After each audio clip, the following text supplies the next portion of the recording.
আমার আমার পৃথিবী আমার বাবা। সেই বাবা মারা গেছে। আমি তাকে কোথায় দাফন করব? আমার নানুর জন্য একটা কবরের জায়গা নেওয়া ছিল। ওখানে আমার আব্বুর দাফন করতে হয় খুব তাড়াহুড়োর মধ্যে, বিকজ আমরা অনেক প্রেশারের মধ্যে ছিলাম। আজ ভার্চুয়ালি আমার সঙ্গে যোগ দিয়েছেন প্রয়াত হারিস চৌধুরীর কন্যা সামিরা তানজিম চৌধুরী। সামিরা তানজিম চৌধুরী, আপনাকে অসংখ্য ধন্যবাদ, আমার সঙ্গে সময় দিয়েছেন, সংবাদ বিন্যাসে যোগ দিয়েছেন। একটু বেদনাদায়ক আপনার জন্য এই বিষয়ে কথা বলবার জন্য, তারপরও দুঃখ প্রকাশ করেই আসলে আলোচনা করতে চাই। আপনার বাবার মরদেহ নিয়ে কখন থেকে আসলে জটিলতা তৈরি হয়, এ বিষয়ে একটু দর্শকদের যদি জানাতেন। প্রবলেম তো শুরু থেকেই শুরু হয়, কারণ তিনি তো আম, আত্মগোপনে ছিলেন। যখন অসুস্থ হয়ে পড়েন তখন তার আইডেন্টিটি বা তার রাজনৈতিক অবস্থা, যে কারণে উনি আত্মগোপনে ছিলেন, সেগুলো তো সেকেন্ডারি হয়ে যায়। তাকে তার জীবন বাঁচানো ফরজ, তো উনি তখন হসপিটালাইজ ছিলেন। সেখান থেকে যখন উনি আম, মারা যান, কারণ obviously initially he didn't get the right treatment.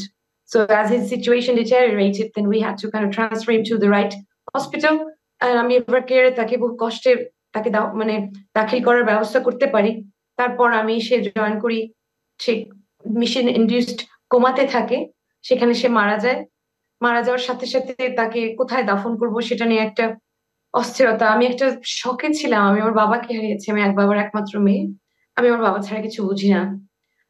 আমার আমার পৃথিবী আমার বাবা। সেই বাবা মারা গেছে। আমি তাকে কোথায় দাফন করব? আমি তখন আহ সাহায্য চাইলাম। আমি ন্যাচারালি যেটা হচ্ছে যে দাদু বাড়িতে তাদের পারিবারিক গোরস্থান আছে, ওখানে নিয়ে যাওয়া। এখন আমি পরিবারের মানুষ সবাই ভয় পাচ্ছে, কেউ এগিয়ে আসছে না। আমি তখন আমার সাথে শুধু আমার একমাত্র আমার ব্রাদার ইন ল ছিল। আমি ওকে নিয়ে একা একা তখন তাকে রাতে গোসল করাই। আমার হাজবেন্ডকে বলি যে আমাকে একটা জায়গার ব্যবস্থা করে দাও যেখানে আমি আমার বাবাকে দাফন করতে পারবো। আম, তখন আমার হাজবেন্ড সে লন্ডনে ছিল, সে ওখান থেকে আমার নানু বাসা থেকে কল পায়। আমার নানুর জন্য একটা কবরের জায়গা নেওয়া ছিল আসে ওই বিরুলিয়াতে, সাভারে। এবং তখন আমার বড় মামা আমার নানুর সাথে আমি কথা বলে, আমার বড় মামা তখন হুজুরের সাথে কথা বলে ব্যবস্থা করেন। ওখানে আমার আব্বুর দাফন করতে হয় খুব তাড়াহুড়োর মধ্যে, বিকজ আমরা অনেক প্রেশারের মধ্যে ছিলাম। আর খুব একটা কাউকে আমি পাইনি সহায়তা করার জন্য। I was alone. I had to bathe him alone. I had only my brother-in-law with me, and then আমি ওখানে নিয়ে যাই আব্বুকে একা। আমি অ্যাম্বুলেন্সের সামনে বসা ফ্রিজারে, আব্বু for the first time in my life আমি একটা রাইড করছি অ্যাম্বুলেন্সে। আব্বুকে নিয়ে দাফন করলাম।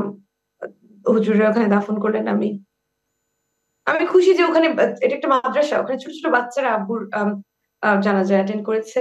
খুব সুন্দর পরিবেশ ছিল। কিন্তু যেই অবস্থাতে, যে পরিপ্রেক্ষিতে, যে বাস্তবতা আমরা মোকাবেলা করছিলাম, সেটা খুব কঠিন ছিল। আমি চাই না কাউকে, কোনো সন্তানকে এ ধরনের পরিস্থিতিতে পড়তে হোক, যে তার বাবার লাশ নিয়ে পালিয়ে যেতে হবে। নাহলে লাশ যদি কারো হাতে পড়ে যায়, সেটা গুম হয়ে যাবে। এখনকার কি পরিকল্পনা রয়েছে তার মরদেহ দাফনের ব্যাপারে? না, এটা কোনো নতুন পরিকল্পনা না। এটা আসলে কোর্টের অর্ডার এসেছে যে উনি একজন মুক্তিযোদ্ধা ছিলেন। ওনাকে ওনার প্রাপ্য অনারটা দিয়ে যেন ওনাকে সঠিক সম্মাননার সাথে দাফন করা হয়, এবং সেটাই ফলো আপ করা হবে, প্রশাসনই করবে। এবং অর্ডারটা এখনো রিটেন অর্ডার আমাদের হাতে আসেনি। আজকে আমরা কোর্টে ছিলাম, জাজ বলেছেন আমরা যেটা আমরা প্লি করেছি that was granted, and as a result এখন আমরা ওয়েট করছি রিটেন অর্ডারটা আসবে, তারপর এটা ডেলিভার্ড হবে। এই যে আপনি বলছিলেন কারো সাথে যেন এই ধরনের অন্যায় আচরণ না ঘটে, অর্থাৎ আমি বিগত আওয়ামী লীগ সরকারের বিরুদ্ধে আপনার কোনো অভিযোগ রয়েছে কিনা এই বিষয়ে একটু আপনি যদি আপনার মতামত দেন সেটি। আর একই সঙ্গে আপনার বাবা তো দেশের জন্য মুক্তিযুদ্ধ করেছেন, একটি বড় রাজনৈতিক দলের শীর্ষ রাজনীতিবিদ ছিলেন। তার রাজনৈতিক জীবন সম্পর্কে আপনি যদি কিছু বলতে চান, বা তার মৃত্যুর পর জাতীয়তাবাদী দল বিএনপির পক্ষ থেকে আপনাদের সঙ্গে যোগাযোগ রক্ষা করা হয়েছে কিনা, বা আপনি এখন সরাসরি রাজনীতিতে যোগ দিচ্ছেন কিনা? প্রথমত হচ্ছে যে আম, অভিযোগ থাকবে না কিভাবে? আমি একটা সন্তান, আমার বাবাকে আমার পালিয়ে দাফন করতে হচ্ছে।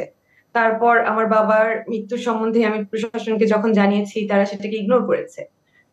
তাদের পালিত যেই কিছু সংবাদ সংস্থা, তারা মিথ্যাচার করেছে। তারা বলেছে যে আব্বুর মৃত্যু নাটক রচনা হচ্ছে, যে আমি কি মানসিকভাবে প্রকৃতস্থ নই, যে আমি সে বলছি যে আমার বাবা মারা গেছে, সেটা তারা মানবেন না। আমি বিগত স্বৈরাচার সরকারের প্রধানকে আমি চিঠি ইমেল করেছি, আমি তারপর আমি সিআইডি চিফকে ইমেল করেছি, আমি স্বরাষ্ট্র মন্ত্রণালয়ে ইমেল করেছি। সেগুলো সবকিছুই প্রচার হয়েছে। মতিউর রহমান চৌধুরী প্রসিদ্ধ জলসাজ সাংবাদিক, উনি একটা ডিটেইলড একটা ইনভেস্টিগেটিভ রিপোর্ট করেছেন। এখানে তো কোনো কিছু বাকি ছিল না। ওনার একটা ইন্টারভিউর মধ্যে উনি বলছেন যে গোয়েন্দা সংস্থা আমাকে এসে বলছে যে আহা আমরা ওনাকে খুঁজে পেলাম না, আপনি কি করে পেলেন? তো ওরা জানতো এটা আমার বাবা, কিন্তু ওরা তারপর কতটুকু প্রতিহিংসা না থাকলে তাকে তারা জীবিত রেখে দেয় কাগজে পত্রে, এবং তারা তার ডেথ সার্টিফিকেট ইস্যু করে না, আমার ইমেলের রিপ্লাই করে না, আমার ইমেল উল্টো হ্যাক করার চেষ্টা করে। That's what happened. এবং আমার অভিযোগ থাকবে না কেন? And obviously they broke the law. আমি নিজে একজন লয়ার, সো তারা ল ব্রেক করেছে, they should be answerable, they should face the law, and তাদের অ্যান্সারেবল হতে হবে এটার জন্য। বিকজ আমার জাস্টিস এনশিওর করতে হবে যে এই ফ্যামিলিটা এত যন্ত্রণার মধ্যে দিয়ে গেল, এত কষ্টের মধ্যে দিয়ে গেল, 3টা বছর লাগলো নিজে উদ্যোগ নিয়ে রিড করে আমার বাবার লাশটা তুলে আবার সেই একই কষ্টের মধ্যে দিয়ে রিলিভিং দ্যাট ট্রমা, এবং তারপর গিয়ে আমার বাবার আইডেন্টিটি আমার এস্টাবলিশ করতে হলো। All because of them. তাদের অবশ্যই এটার জন্য মানে জবাবদিহিতার মুখোমুখি হতে হবে। আর দ্বিতীয়ত হচ্ছে যে এখন পরিকল্পনা যেটা হচ্ছে যে অবশ্যই আব্বু ওয়াসিয়ত করে গেছেন, তার খুব আদরের একটা এতিমখানা আছে, তার নিজের এস্টাবলিশ করা তার বাবার নামে। ওখানে আমি আব্বুকে দাফনের জন্য ক্লিক করেছি এবং এটা গ্রান্টেড হয়েছে, এবং ওই এতিমখানার নাম শফিকুল হক চৌধুরী মেমোরিয়াল এতিমখানা, আমার দাদু বাড়িতে কানাইঘাটে। এবং সে প্রায় তার বক্তৃতাতে বলতো আমি কানাইঘাটের সন্তান, এখানে আপনারা আমাকে দাফন করবেন। এবং সেটাই আমি আমার সন্তান হিসেবে এটা আমার দায়িত্ব পালন করা, যেটা আমি করছি, এবং সেখানেই তার দাফনের আমরা চেষ্টা করছি, যেটা প্রশাসনের সাহায্যে হবে, যেটা আমি তোকে বললাম। আর হচ্ছে যে তার রাজনৈতিক জীবন, তার একটা বর্ণাঢ্য রাজনৈতিক জীবন ছিল। সেটা নিয়ে আমি বলতে চাই যে সে মুক্তিযুদ্ধ করেছিল, সে ঢাকা ভার্সিটিতে নটরডেম থেকে পাশ করে, সে সে স্ট্যান্ড করা ছাত্র ছিল, তারপর সে নটরডেমে পড়েছে। সে ঢাকা কেন্দ্রিক তার রাজনীতি ছিল। সে ঢাকা ভার্সিটিতে তুখোড় স্টুডেন্ট ছিল, honours masters Dhaka varsity. He had an offer to join as a teacher in Dhaka University, then he chose to be a politician because তার ব্যাকগ্রাউন্ড হচ্ছে রাজনৈতিক এবং আমলাতান্ত্রিক একটা মিশ্রণে। তার পরিবারের ব্যাকগ্রাউন্ড, আমার দাদা সার্কেল অফিসার ছিলেন, আমার দাদার বাবা ইলেকশন করেছিলেন, এমএলএ ইলেকশন আমার দাদাও করেছিলেন। So he grew up in that environment. So আমরা কয়েক জেনারেশন ধরে পলিটিক্সে ইনভলভ একটা ফ্যামিলি, এবং রিনাউন্ড একটা ফ্যামিলি। সো এবং সেখান থেকে সে ঢাকা ইউনিভার্সিটিতে সেই 69-এর গণ আন্দোলন থেকে, সে ছাত্র আন্দোলন থেকে জয়েন করে তারপরে সে মেঘালয়ে চলে যায় যুদ্ধ করতে। আমার দাদুকে একটা চিঠি লিখে মেঘালয়ে চলে যায় যুদ্ধ করতে, না যুদ্ধের ট্রেনিং নিতে। তারপরে সে ওখান থেকে ফিরে এসে সিলেটে জয়েন করে সেক্টর 4, যতটুকু আমার মনে হয়, সেখানে সে স্পাইয়ের দায়িত্ব পালন করে। হি ওয়াজ মেয়ারলি এ টিনেজার। এই যে বৈষম্য বিরোধী ছোট ছোট ছেলেরা যখন আন্দোলন করে সেই বয়সে ছিল, তখন তারা দেশ স্বাধীন করেছিল এবং ভেবেছিল যে দেশটা স্বাধীন হবে, সুন্দর হবে। এরকম একটা এরকম একটা মানে লেগেসি তার, এত লম্বা একটা হিস্ট্রি তার। সে খুবই প্রচার বিমুখ ছিল, তার দুর্দান্ত প্রতাপশালী ছিল। যারা কাছে থেকে চিনতো তারা তো খুবই সম্মানের সাথে তার কথা বলে। তাকে কি বাজে ভাবে পেইন্ট করা, তার নামে মিথ্যে মামলা দেয়া। He was a brain of his party, political party. এবং তারপরে সে জিয়াউর রহমানের জাগদল থেকে জয়েন করে। সে মৌলানা ভাসানী ভক্ত ছিল, তারপর জিয়াউর রহমান জাগদল গঠন করে সে তখন জয়েন করে, ছাত্রদের সে সংগঠিত করে। বাংলাদেশের যেই ছাত্র মানে স্টুডেন্ট ইনস্টিটিউশন গুলো, ওগুলোর প্রতিষ্ঠাতার সময় থেকে সে জড়িত। সে কয়েকদিন আগে যুব দলের প্রতিষ্ঠাতা বার্ষিকী ছিল, সহসভাপতি ছিল, প্রতিষ্ঠাতা সহসভাপতি। সো এটার একটা লেগেসি আছে। তারপর থেকে সে দলের সাংগঠনিক সম্পাদক ছিল, তারপরে শুধু যুব মহাসচিব ছিল, তারপর দুজন মানে ইনক্লুডিং জিয়াউর রহমান এবং বেগম খালেদা জিয়া, দুজনকেই সে সার্ভ করেছে খুব কাছে থেকে। এটা তার হিস্ট্রি অফ মানে bright political life that he has had. Very remarkable, to be honest. So obviously I had to mention it. এবং সে তার দেশের জন্য, তার দেশের জন্য সে দেশ ছেড়ে যায়নি।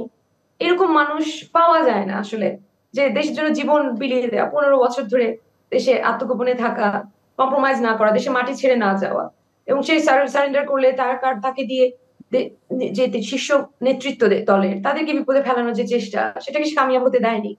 সে তার 15 বছরের সংসার জীবন ত্যাগ করেছে, তার সন্তান, তার কলিজার টুকরো দুটো সন্তানকে সে দূরে রেখেছে, তার স্ত্রী একা জীবন যাপন করেছেন। So he's done quite a lot and it needs to be said. Thanks for allowing me this opportunity. Thank you.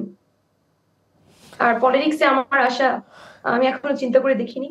আমার বাবার অনার অ্যান্ড রেসপেক্ট আমি এবার রিস্টোর করতে পারলে তারপর আমি ভেবে দেখবো। At the moment this is my quest. Thank you so much. নিশ্চয়ই, আপনাকে অসংখ্য ধন্যবাদ সামিরা তানজিন চৌধুরী, আপনি আমাকে সময় দিয়েছেন।